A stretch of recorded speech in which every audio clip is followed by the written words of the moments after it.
Bueno, pues si queréis empezamos. Va. Bueno, lo que os decía, hemos pensado 7 preguntas. Podéis responder alguno como queráis, o sea, no hay problema si nos cortamos y tal, ¿no?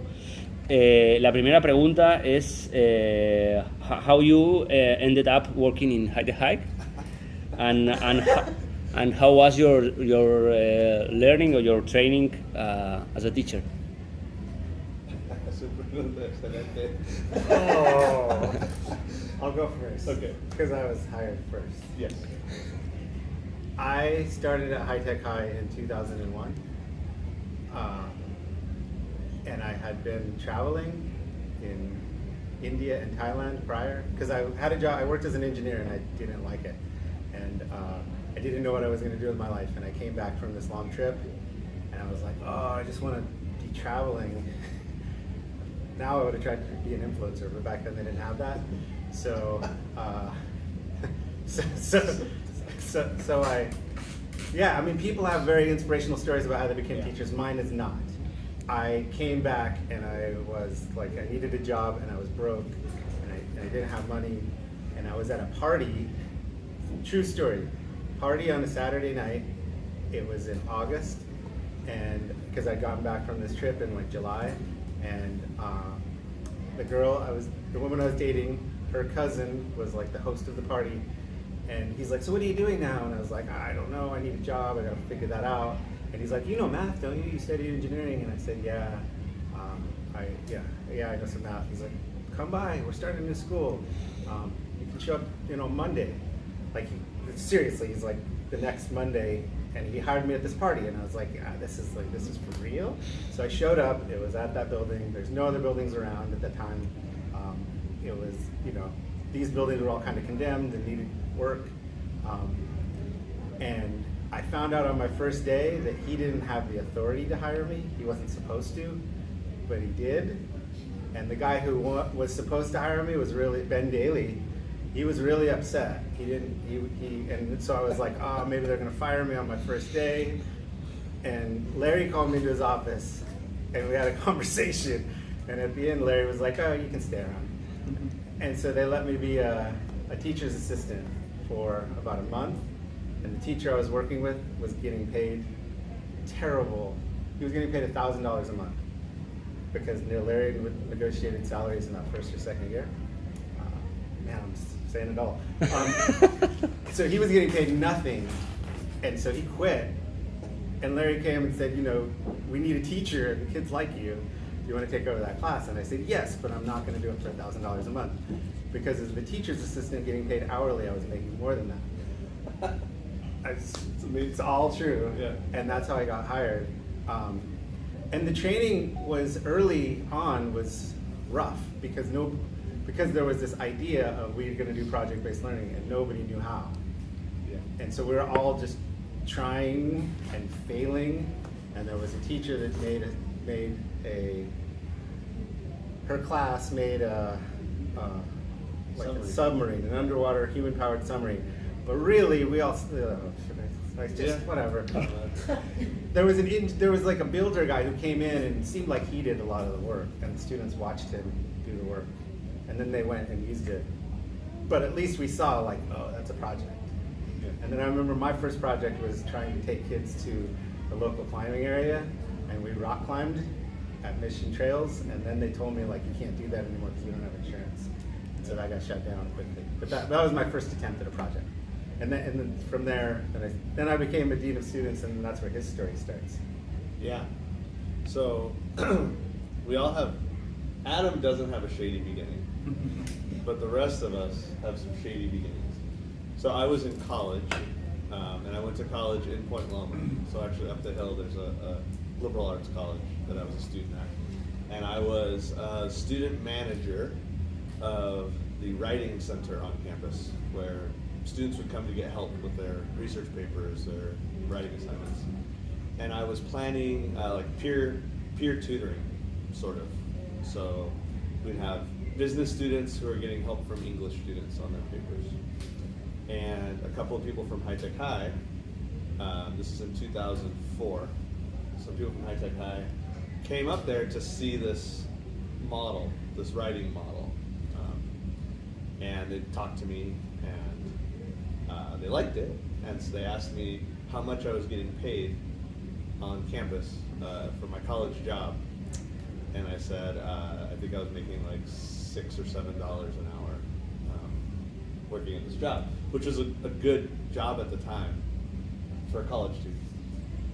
And they said, well, how would you like to come work at High Tech High? We just opened a new school, and we could do this at this school, the same thing. Can you come and do the same thing? And so I said, I guess. And they said, we'll pay you $20 an hour. And I said, yes, I'm in. And so I came, and an interesting thing happened because I was in a classroom by myself, and I had some computers. Who were the administrators in that school? Yeah, this guy was one of the people in charge. Kelly Wilson was the director at the time. And teachers would send students to me to get help with writing. And then I regularly had more students in my classroom than any of the other teachers, because everyone was just sending their students to my classroom.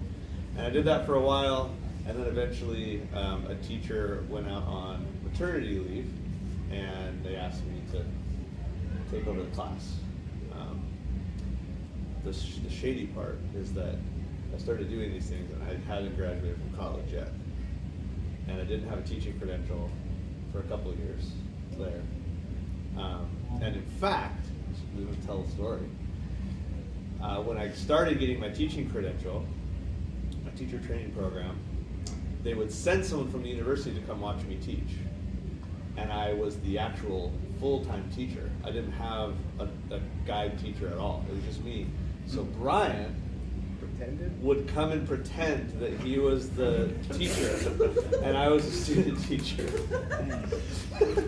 Whenever the person came. And it's crazy, but it also, there was something about those early days, and I did graduate from college, and I did get a teaching credential eventually. I did. But there was something really interesting, because we didn't have formal training. We didn't have someone teach us how to do projects. Our meetings often were just, we were hanging out, having coffee together, and just talking. And we were all similar age, like everybody in the room. There wasn't like someone who'd been teaching for 25 years in the room. It was just us. And there was a lot of power in that. Like, it would be great to have had some mentors that were older. It also was really scrappy, and we had to figure it out. Exciting. It was very exciting and risky. Yeah, we felt very alive doing it. Yeah, fast forward a decade, and you get this guy. Yeah, and so mine is a little more traditional. I was not a career educator though, so I never really saw the value in school, but I always did well at workplaces. So I kind of made my way through school, and then I ended up in large-scale construction management on the East Coast. And I kind of bounced around different jobs. I've been a paramedic, firefighter, outdoor guide, and then moved out west, was in restaurant management for a while. But the one common thing that was happening over this decade is that I was working with young people in like a coaching capacity. And so then I decided I really enjoyed that, and I decided to go get the teaching credential. But I never really thought about what I would do in a classroom. And then I heard about, I was living in San Diego at the time, and a friend of mine recommended I check out this place, High Tech High. And I walked in and met Brett Peterson, who was the director at the time. And I observed a couple classes. I watched Brian's class, Mike's class, and kind of immediately knew that it was, if I was going to get into a school space, this is the type of place I wanted to be in. And so then that first year, similar salary negotiation, they're like, we can pay you this much. And I was like, I can't do that. That's not going to work. And someone else had a grant, and so he paid half actually, Mike, it was partially a grant they got, and so it paid half my salary, and I was like a kind of part-time student teacher, and I worked with Mike my first year, and we did a very wild project where we had students build a raft out of garbage, essentially, and float down part of the Colorado River.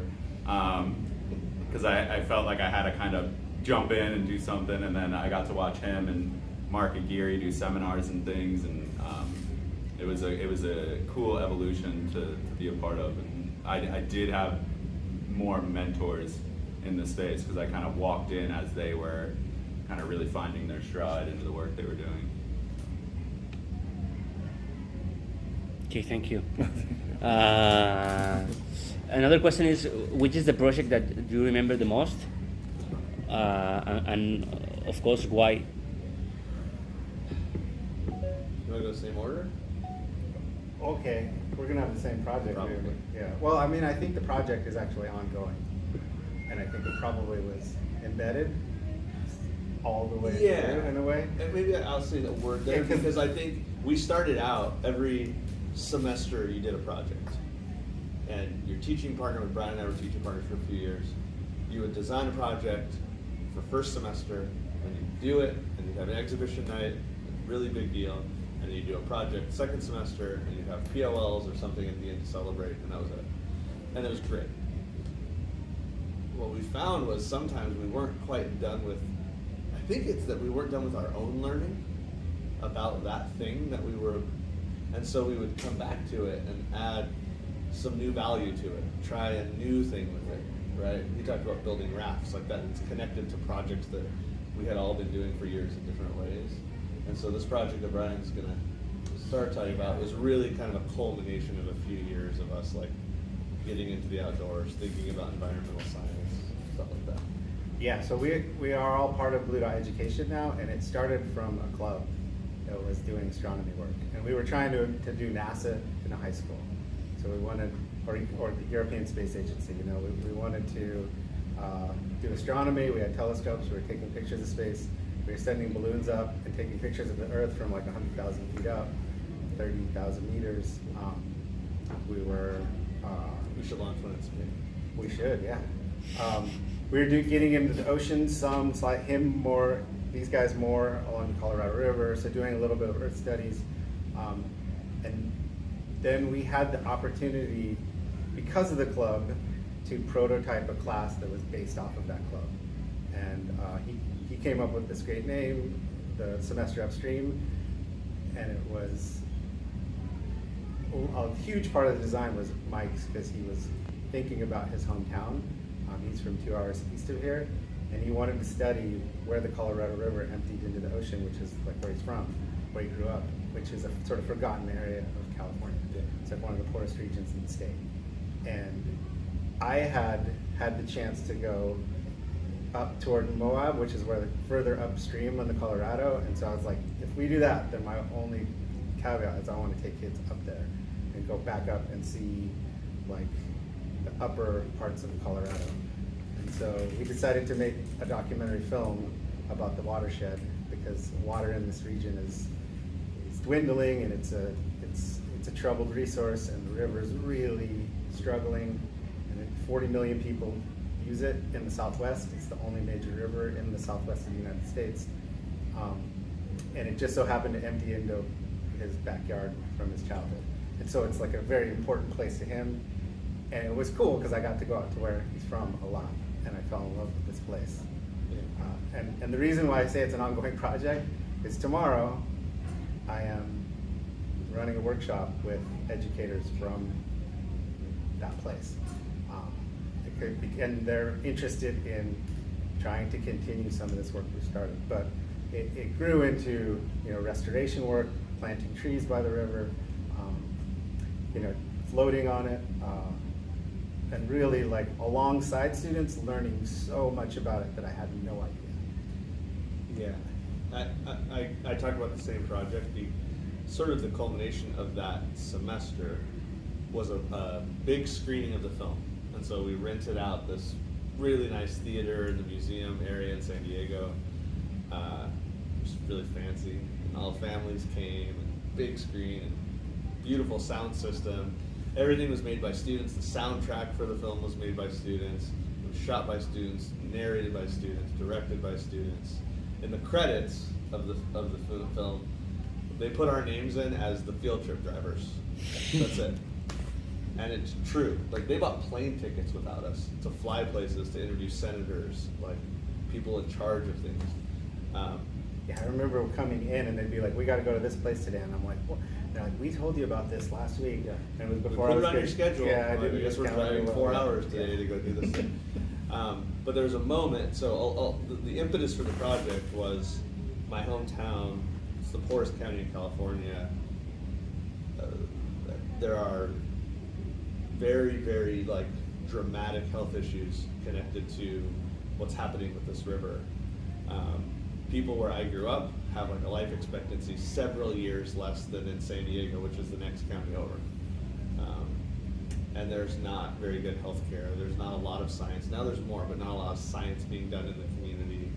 High numbers of people without documentation, because I grew up right on the Mexican-U.S. border. And my own family has like been ill, passed away from diseases that are very strange. And so it's really important to me. And so they would hear me talk about this day after day after day after day, day after day. And then we're in this beautiful theater with hundreds of people in the room. And they all these kids from San Diego. I grew up in a place where kids from here were the really rich, fancy kids. I was not that. And kids from here didn't know about that place. And they didn't even know the place exists. And so I'm at this exhibition, and my students are standing on a stage.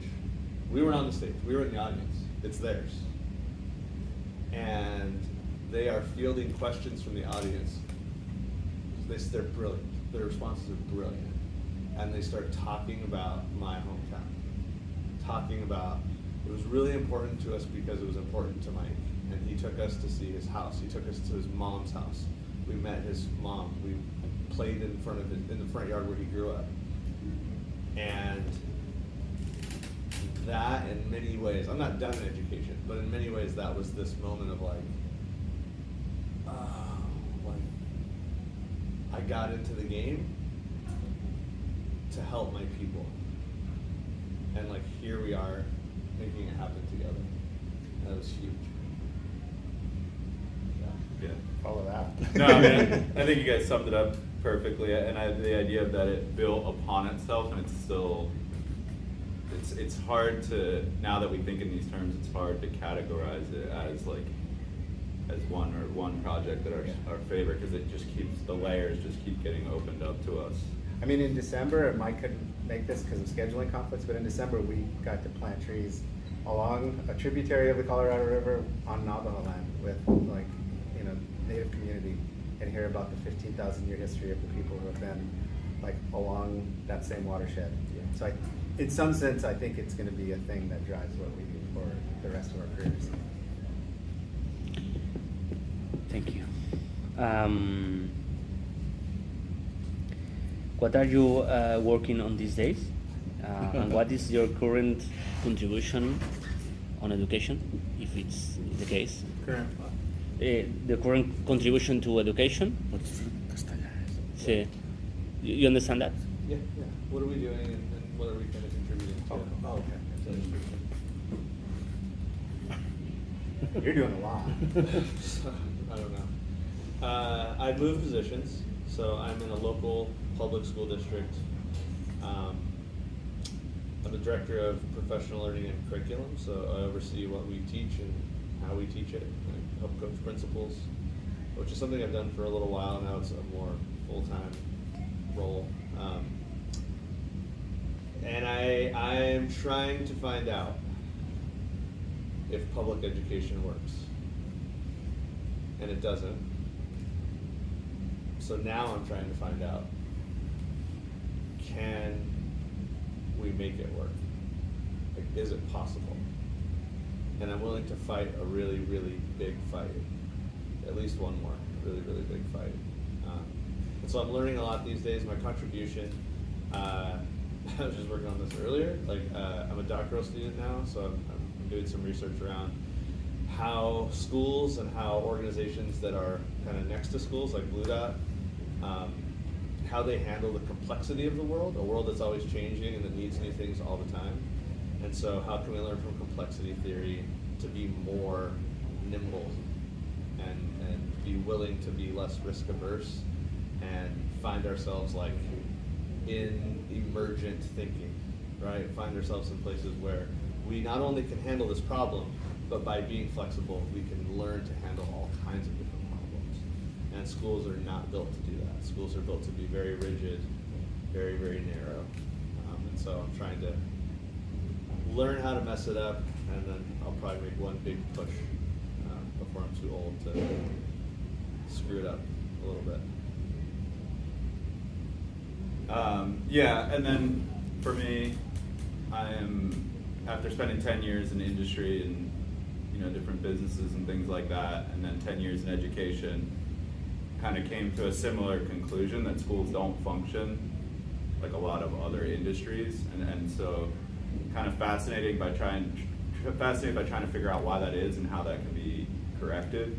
And right now specifically, I'm studying how emerging technology can be used to leverage more decentralization and ownership of learning by students and the communities that they're a part of. So specifically trying to figure out how this emerging technology that supports cryptocurrency known as blockchain, how that can be used, and the decentralization of the internet can be used to help empower students to learn on their own terms. And so I'm in a master's program studying that right now and working with Blue Dot Education. So for me, I fell into this career in this strange way that I didn't expect. And I remember the first class like it was yesterday, because the teacher handed me, I was the assistant, and the teacher handed me the book, and he's like, take these kids, they need to be learning this calculus concept. And you remember, I got hired on a Saturday, this is Monday. I don't know, I had zero prep. I'm looking at this, and I walk with these students, and I look at them, and I'm like, guys, I don't know this. And they look at me like, what's going on? And I'm like, literally, give me a night. Like, give me a night, because I have no prep on this. And so I felt terrible, but I went home that night, and I relearned all the mathematics in that book. I seriously went through the whole book, and was just like, making the connections again, because it had been years since I was, since high school that I was looking at this stuff. So the next day I came in, and I did it, and the way that they switched, and I knew I was like, I'm a teacher, and I think I've been one the whole time, and I'm still one. So it's just the students or the people that I'm working with. Students is maybe a terrible word. It's people I'm working with are just different now. So it used to be all young people all the time, and now it's like teachers and sometimes admin and sometimes friends and sometimes folks from faraway places that are friends.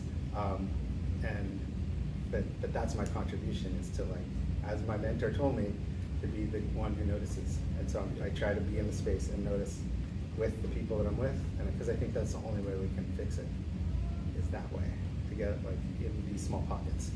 Because that's the only way I've ever seen it work, actually. It was like the epilogue of the book. It was so good. Channel my inner voice strong. I love it. It was so good. Okay, maybe we can do one more. And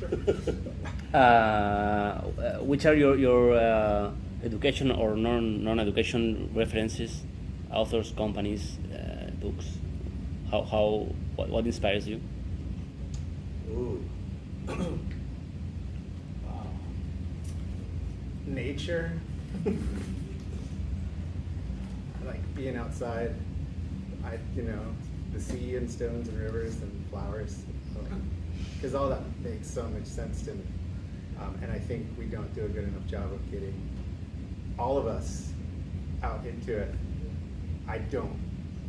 This conference is the most forward-thinking conference ever, and there's not enough people outside. Right. We're sitting too much still. Yeah. And I'm not dissing it, because it's an amazing conference, because I was just at other ones and I couldn't find anything to push them, and here it's happening all over the place. Mm-hmm. And I do think we could do a better job of like going and being out in spaces and in community together. Yeah.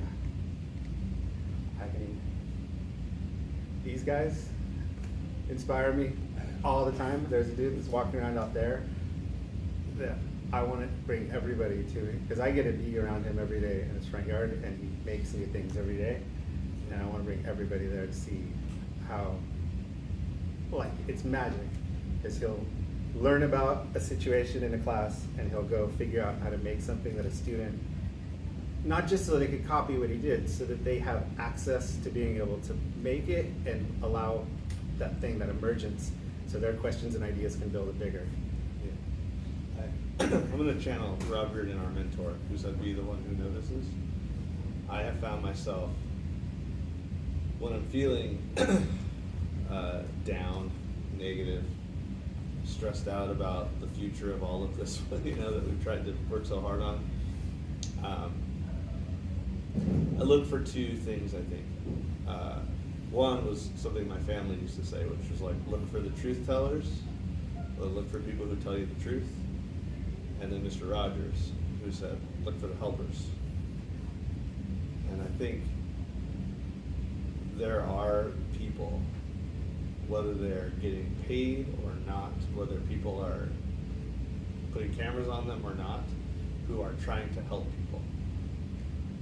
They're in communities, activating, getting things going, trying to help the poor and the tired, right? Trying to help those who are mourning, people who are sad, who are downtrodden.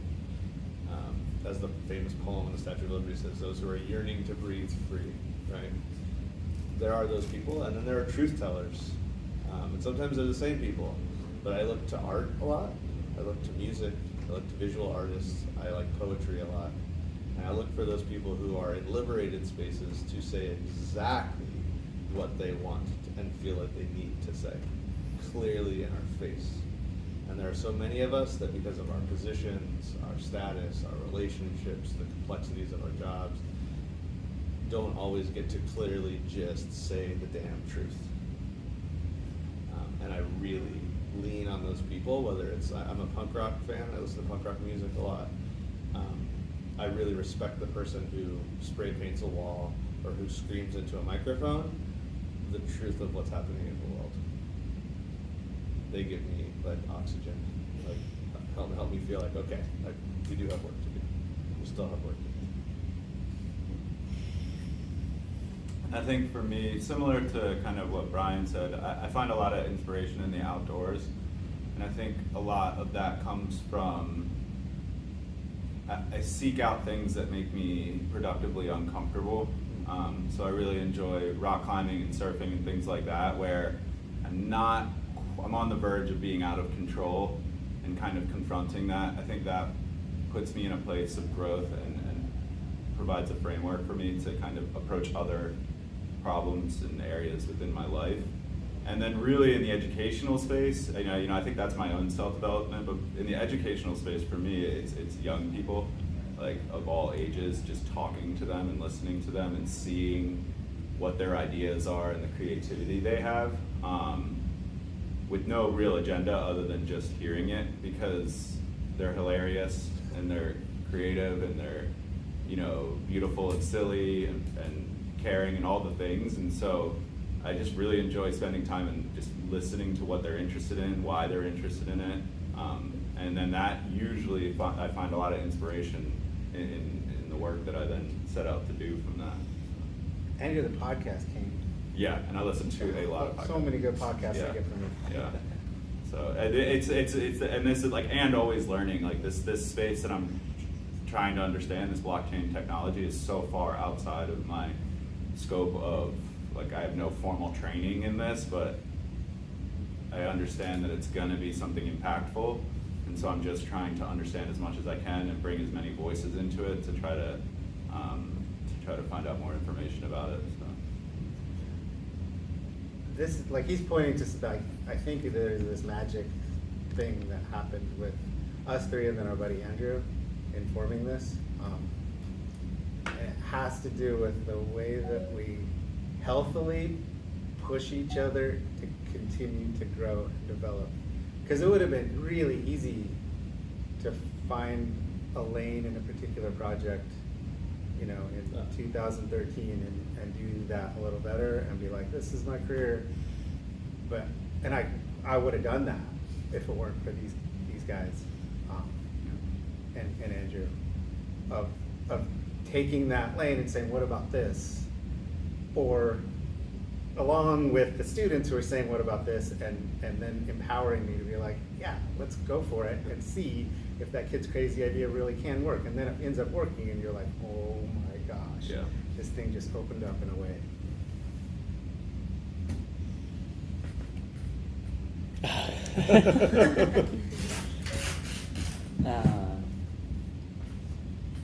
Thank you. Thank you.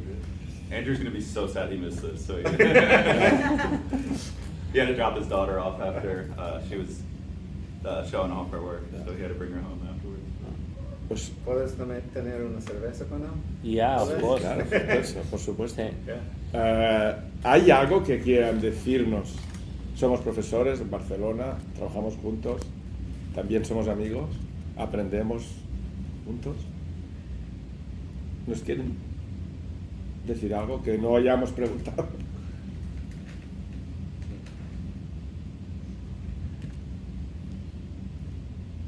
Everybody needs a crew.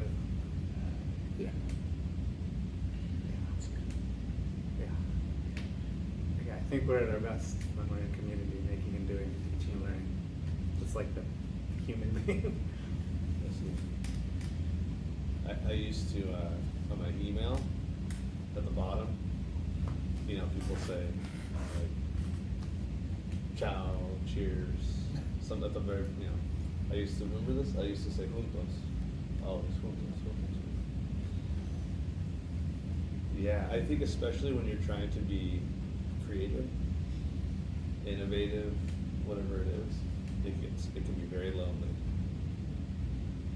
Very lonely if you don't have people around.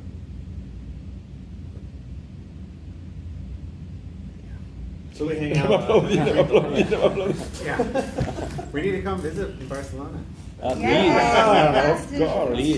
Please. Sería brutal. Ponemos coche, casa, todo. Sí, sería un honor, sería. We almost did a couple of years ago. I almost came with Kayla. Ah, okay. Like a while ago. Oh, yeah, Remember that? yeah. It was like gonna go to spring break. Yeah, I don't know. I was gonna go. We are speaking seriously. Que queremos que vengáis. O sea, ¿cuándo? When? Let's work it out. Yeah. Yeah, whatever's good to, I don't know what the Yeah. calendar, Yeah. like how that works, but we're in a different space now, so Yeah. we're not on a school year calendar anymore. Yeah. Like he is a little bit more than me. I work 12 months, so I'm not, it's like whenever. But yeah, we should. Wow. Yeah. Thank you. Thank you. Can I give you a... Oh yeah. That's what it is. We should go with these. Yeah.